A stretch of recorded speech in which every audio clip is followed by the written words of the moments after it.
Thanks for joining us at the Kickass Midlife Method podcast. I'm Rachel, your host, and I'm joined by some women from the community. And we're talking about how to enjoy a guilt-free summer holiday. Your eating, what you do when you're on holiday, a midlife woman's guide to nourishment, not restriction, when you're on holiday. What does it mean for your habits? What do you do when you get back? So that you can go on holiday and fully enjoy it. Which team do you fall into? Anyone on this call? Are you someone, because it tends to fall into two categories. Either you're someone that goes on holiday and goes, right, I'm going to just go for it. And you like have cocktails every evening, you go mad on the buffet because you've paid for it. Even if you think at the beginning, I'm not going to do that. But suddenly you've gone up and down to the breakfast bar about 5 or 6 times and you can't help resisting going in. Exercise completely stops and you just think, I'm just going to deal with it all when I get home and not worry about it. So you're either I'm on holiday team, or the flip side is you can be someone who ends up going away and then worrying about it all the time, worrying about, oh my God, am I going to put on weight again? Am I going to undo everything? Feeling guilty all the time. So give me an A if you're an I'm on holiday type, or a B if I'm a can't relax, or a C if you're neither. So a mix of the two. So I can't relax. So which one is it going to be? So there's quite a lot of you in here, so let's all put it in there. One C, bit of both. Bit of both. It looks like actually most of you look like you're an A. So obviously neither is particularly great. The goal is to come back feeling physically and mentally refreshed, not like you need another holiday, but that you're also not so far back that you feel like getting back started again is really difficult. As I'm always saying, consistency is the most important thing. So what we're going to cover is understand what 2 weeks away really does or doesn't do to your body and your habits, how to eat with freedom, and that doesn't mean out of control, how to keep a few simple habits that I really recommend that you do, how to let go of the guilt and come home feeling energized, not like you've set yourself back 6 months. So firstly, I'm sure you must all panic about, can you undo 6 months or 6 weeks even in 2 weeks? What actually happens when you're away? So if you've spent months building up habits, strength training, eating more protein, building sustainable habits, you won't suddenly lose all of that in a fortnight. Even in terms of putting on body fat or losing muscle, it doesn't happen in 2 weeks.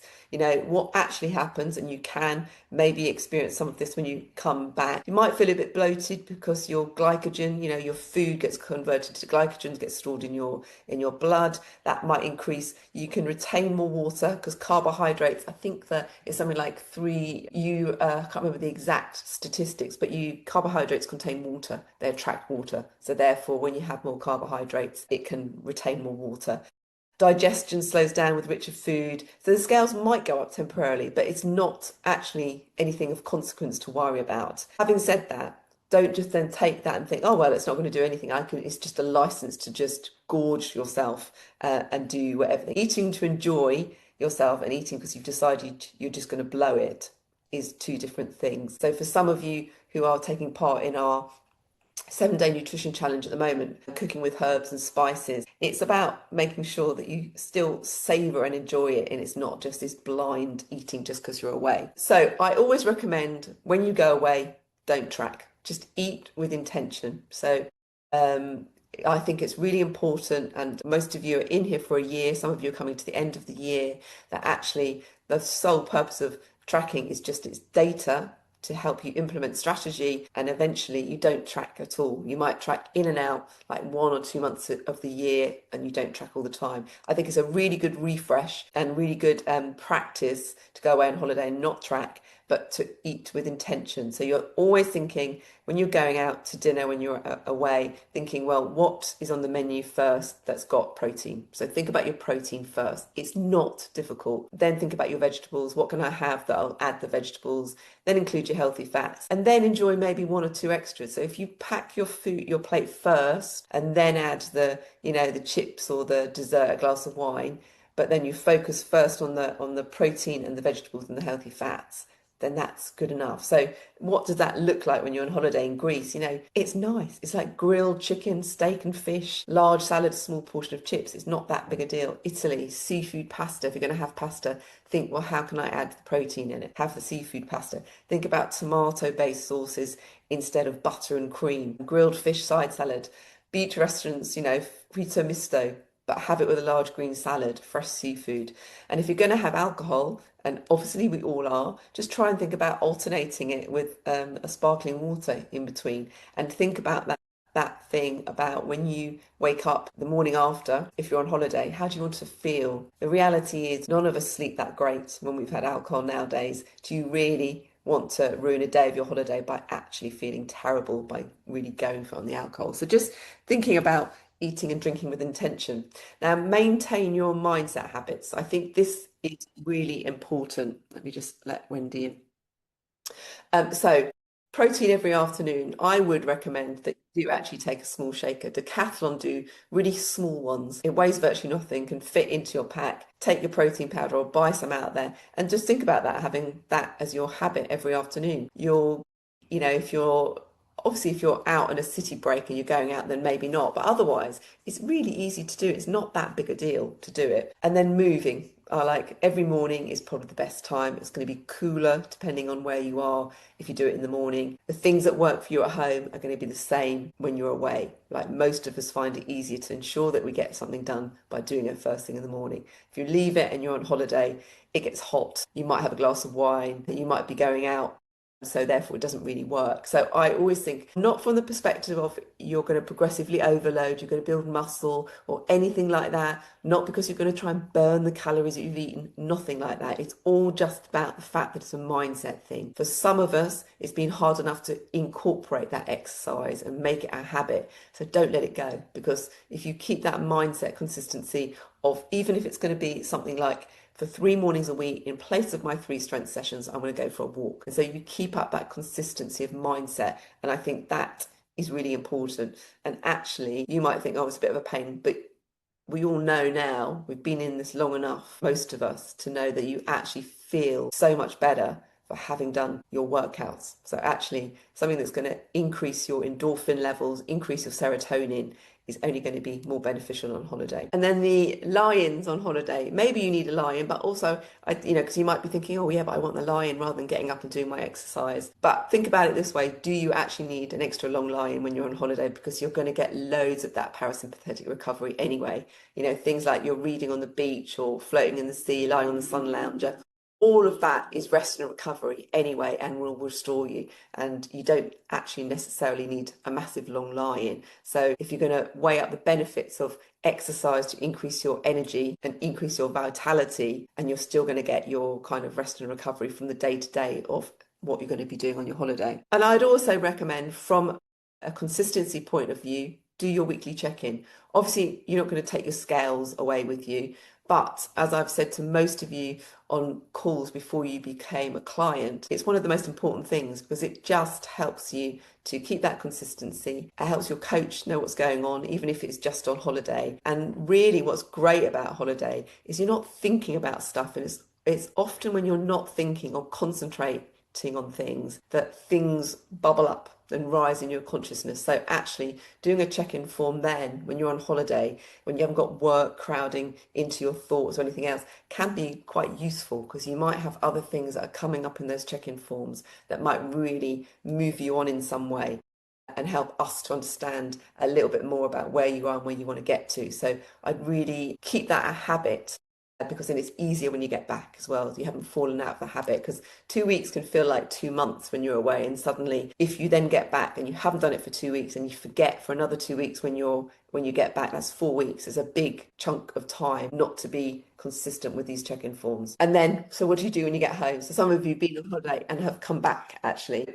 When you get home, don't panic. As I said right at the beginning on the slides, you will probably step on the scales and you will probably see that it's gone up 1 or 2 kilos. Don't panic. As I said, it's usually water stored in the carbohydrates. There you go, that's a statistic. Every gram of stored carbohydrate holds around 3 grams of water. So that's why you can sometimes look a bit more puffy when you've had more carbohydrates. It's not that you suddenly put on body fat, it's actually water. You'll get travel bloat from holidays, more food sitting in the digestive system, and a few extra drinks.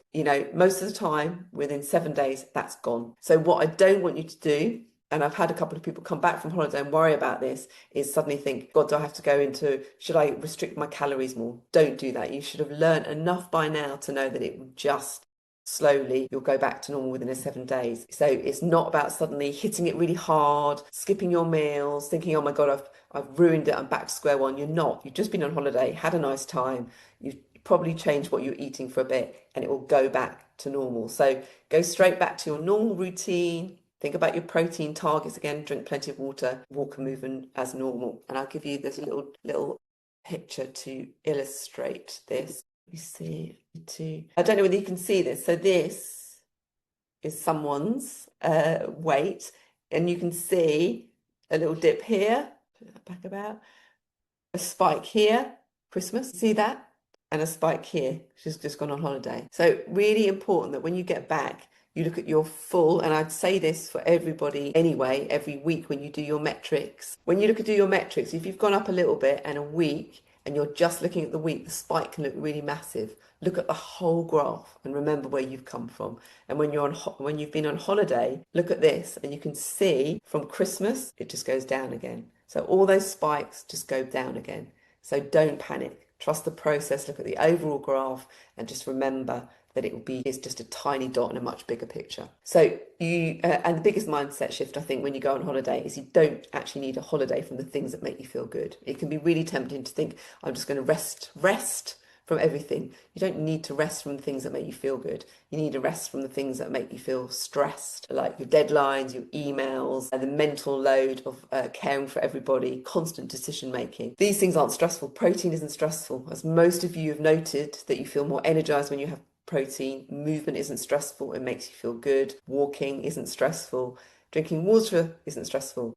So being kind to yourself isn't stressful. So keeping those habits like exercise, like regular meal times, like water, like protein, they're not things that you need a holiday from. It's the things that are causing you undue stress. So trying to keep those as part of your holiday. So the best holiday isn't the one where you eat the most. It's the one where you came home thinking, I've enjoyed every single moment. As I've always said, this is not about dieting, it's about building a life where health and happiness come first. And enjoying incredible food, as you all are in the nutrition group at the moment, showing your incredible recipes with spices and herbs, without feeling like September's going to come and you're going to start again. So thanks for joining on that, and I hope that's given you a kind of a brief insight into how to handle holidays and how not to handle holidays. So I'm just going to open up now to any questions, either about that. So Rachel, this is shared on YouTube, so you'll be able to have a look at the video on YouTube. So have you got any questions on that or anything else? So I know there's some people that's just started, so it can be on anything. You can either ask in the group or just come on and ask me. This won't be shared, so you can feel like assured that you don't have to ask anything, you can ask anything and it won't be videoed. Body recomposition. So Rachel, yeah, body recomposition is it's a good question. So what it is basically is what most women talk about all the time is, I want to lose I want to lose weight. And actually you don't want to lose weight. What you want to lose is you want to lose body fat and you want to build muscle. Body composition is your composition of muscle, skeletal muscle versus body fat. So actually a much healthier way of looking at your body is you want to improve your body composition. You want to decrease your body fat and you want to increase your muscle mass. You don't want to lose weight. If you're losing weight and just focused on that as a figure and a stat, what it means is you can lose muscle, and you don't want to do that because we're already losing muscle in midlife due to hormone change and due to not doing enough resistance or progressive overload. I find protein as a vegetarian when eating out on holiday is really challenging. It can be more challenging for sure in Europe. I agree. I agree as a pescatarian. I think I went to Italy once and they were like, no, don't worry. And then they gave me ham. I was like, yeah, don't really understand that. It can be. So, do anything you can, take your protein shake because that will make a difference. Take the barbells, they can be quite useful. And most places now, I think, are getting a little bit better.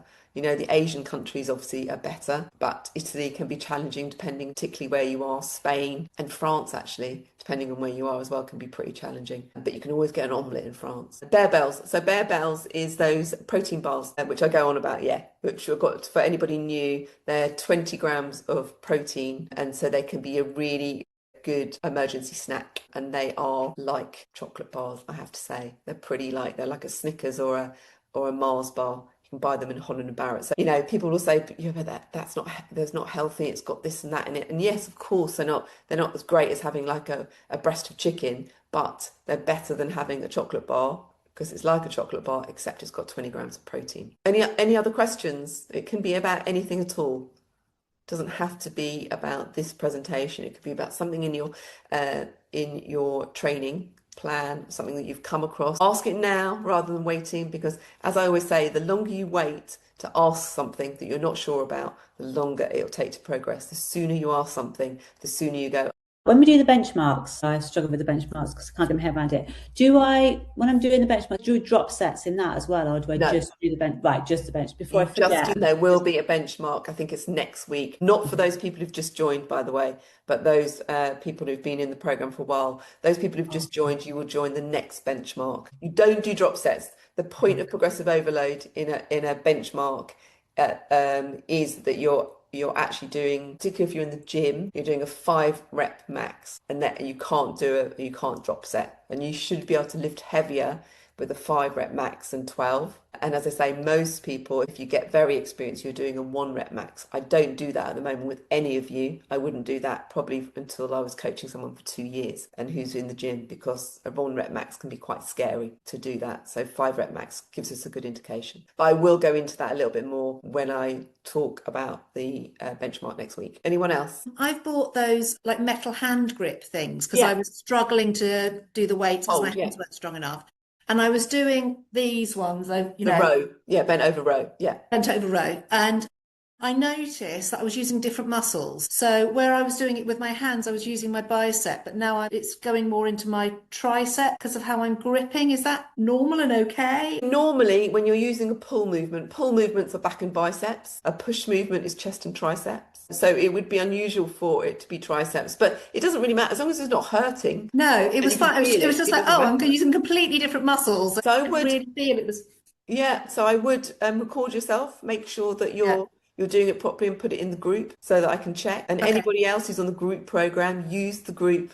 There's no judgment. There's nobody's going to laugh at you for sharing your video. I think most of you have found it really useful when other people have shared, because you learn as well. So I would just share that, because I would say that typically when I see people increase their load on a bent over row, what I typically see is people's back rounding as well. So it'd be good to make sure that your back is nice and in alignment from the crown of your head to your tailbone, because as you go, you can start getting here a little bit here. And as I said to Julie at the moment, who I'm doing accelerator calls with, so she's got one, and then I put it into the group, buy a 20 quid tripod or 10 quid tripod from Amazon so that you can use it to video yourself, side on, back on, front on, and take your photographs. It's just really cheap, and I see people constantly struggling with their photographs or their videos, and you're in it for a year. Use the tripod so that you've got like a really good way of asking your coach for help to progress you quicker. And your videos have been great, Julie. So like straight away we were able to like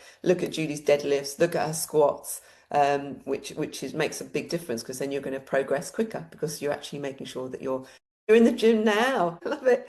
Well done. Great. Well, lovely to see you. And we will be talking about benchmark next week, and then we'll be going into a new phase for those who've been with us for a while. New people, you're staying on the same phase, so you'll be on that phase for 7 weeks, but we'll be covering that in your launch call, anyone who started this week.